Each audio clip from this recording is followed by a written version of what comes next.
and welcome back to Around the Waves on KCOU 88.1 FM, the student voice of your Missouri Tigers. Week 1 of the NFL season just kicked off last night between the Dallas Cowboys and the Tampa Bay Buccaneers. Now, just some words of warning to all those picking Week 1 NFL games. Expect the unexpected.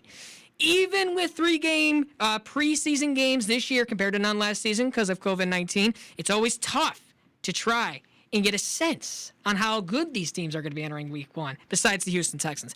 That is why picking games is a challenge early in the season.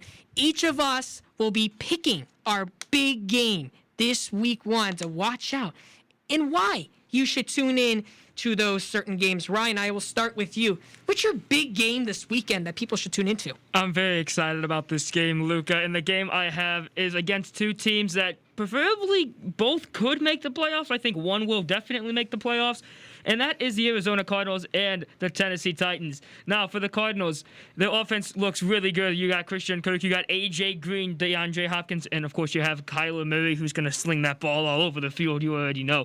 The running game, that needs help. Chase Edmonds is the go-to guy, it seems.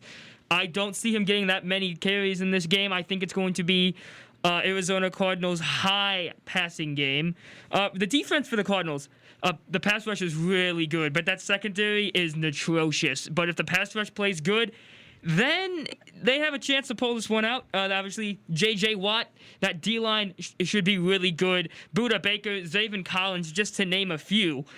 For the Titans, however, the offense, again, that thing is going to be cooking. Julio Jones, they picked him up. A.J. Brown, Derrick Henry, that beast of a running back. They also have Ryan Tannehill, who is very, very underrated quarterback.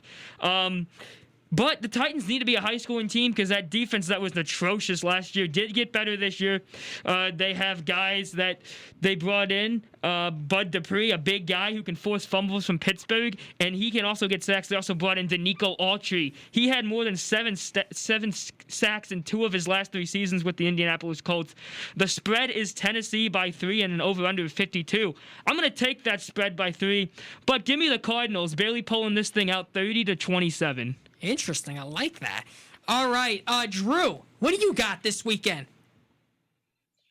All right. This weekend, I got the Pittsburgh Steelers versus the Buffalo Bills in Buffalo. I think that's the game to watch, especially considering that you have 2 teams that were playoff bound last year. They're both coming off pretty devastating losses, and they're going to be very hungry. You got Pittsburgh, who had that very, very brutal loss to the Browns at home. Big Ben is back for another year. They got a rookie running back in Najee Harris, their workhorse, their first-round pick. And they just gave T.J. Watt a fat extension, 4 years, $112 million. And I think this team is going to be very good. Their defense is always excellent. That offense is going to click with that added dimension of the run game. Now they just don't have to throw the ball all over the place. So I like what the Steelers bring to the table. And on the other side, got the Buffalo Bills. They're coming off an AFC Championship loss at Kansas City. Josh Allen made the leap, and he's now an MVP candidate. He's in the talks. And in Buffalo, you got a team that is ready to make a Super Bowl run right now. So I think you're going to have a highly hot contested match between 2 AFC heavyweights. Now, on the line, Buffalo is favored by 6.5. I actually think it's going to be a little bit closer than that. I think it's going to be a dogfight between these 2 teams. If I was a betting man, I'm not, because I don't have that kind of money to spend. I would bet Pittsburgh plus 6.5. Wow. I think this is going to be a close one. I think these 2 teams are going to battle, going to duke it out. But it's going to be a very, very entertaining game to watch. Yeah, the only thing I'll add there is that the Steelers have a new offensive coordinator in Matt Canada, So they're actually going to have a new type of offense. So Buffalo hopefully is prepared for that. But mine here, we saw this last year in the AFC Championship game. The Cleveland Browns at the Kansas City Chiefs. But this year we'll not see Chad Haney, though, hopefully. The Cleveland Browns, I said they could make the Super Bowl. And I feel like we're going to see this matchup again this year, possibly. It's possible. I think the Browns versus the Chiefs, this should have been Sunday Night Football, but it's not. But their defense was their biggest concern last year. Well, guess what they did in the draft and free agency? They added to the defense. Jadeveon Clowney. You got John Johnson III. You added Troy Hill from the Los Angeles Rams. You drafted Greg Newsome II. Anthony Walker, JOK added. So the thing is, now you got a stable defense that's pretty good now. They weren't horrible last year, but they weren't great. So you got that in your favor. You got one of the best running games in the NFL in Kareem Hunt and Nick Chubb. You got a quarterback now who looks fantastic now, who is in the market now for an extension after this season if he can duplicate that success in Baker Mayfield. Great marriage between him and Kevin Stefanski. They're obviously getting chemistry together. They know what they're doing with one another. They obviously got on the wide receiver room. You got OBJ's back, Jarvis Landry. You obviously got good tight ends in the room. But obviously, in my opinion, obviously with the Kansas City Chiefs having a lot of questions on that defense, I still think they have questions on that defense. But obviously, you got Patrick Mahomes here. Come on, the best quarterback in the NFL still. And then obviously you got a juggernaut of an offense. Obviously you still got Tyreek Hill. You got McCole Hardman. Obviously you lost Sammy Watkins, but that's okay. They still got plenty of good receivers. You got one of the best tight ends in football in Travis Kelce.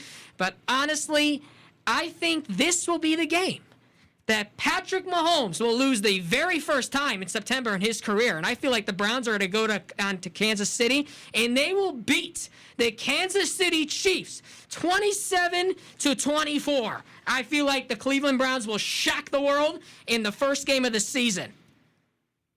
I mean, that's a bold one. I think it's really hard to win in Kansas City, but I love the pick. I love Cleveland this year, although I didn't pick them to win my division, but I still love that pick, Luca, nevertheless. My game, the last game we're going to get to, America's Game of the Week on Fox, Packers-Saints at 3:30 Sunday. Packers get lucky. They don't have to travel to a packed crowd in New Orleans.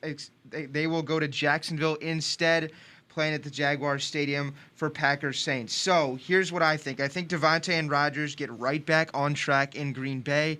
I like them to target the Saints cornerbacks, especially after Lattimore. It's a little bit weak there. They just traded for Bradley Roby, who I like, but he's out with a one-game suspension because of last year. So no Roby, which means tons of time for Rodgers to target receivers. Not only will he target Devontae Adams, I think he gets Randall Cobb, Allen Lazard, even Amari Rodgers out of Clemson they drafted. I like him. So I think those secondary receivers step up as well against a weaker secondary in New Orleans. And then on the offensive side for the Saints, how will Jameis do in his first game at the helm for the Saints? I think Sean Payton draws him up a really nice game plan. I believe he has a chance to attack this Packers defense. Will he go without turning the ball over? Probably not, because I've watched Jameis Winston for 5 years, and I couldn't tell you a game off the top of my head where he doesn't turn it over. Obviously, the 30-30 season, we can reference all we want. Mm-hmm. So that for Jameis. Other thing for the Saints offense. Can Marquez Callaway and Traquan Smith get it done at the receiver position for the Saints? No Michael Thomas. They had Emmanuel Sanders last year. He left in free agency, went to Buffalo. So can those two receivers get it done against the Packers secondary, who has Jair Alexander, a little bit of weakness after that, but still has some pieces there. Callaway looked fantastic in the preseason. I mean, he was going off in the preseason, but it's a different game now. We're in where it counts. So can those two get it done on offense? Here's the thing. This could be one of those win for the city type of games where a team that's not favored, New Orleans is not favored in this game, but they want to show out for their fans back home who are going through it right now. Sadly, we wish all the best of luck to them. But can New Orleans pull it out? Sadly, I don't think they do. Green Bay is favored by 3.5. I think they cover, win by a touchdown.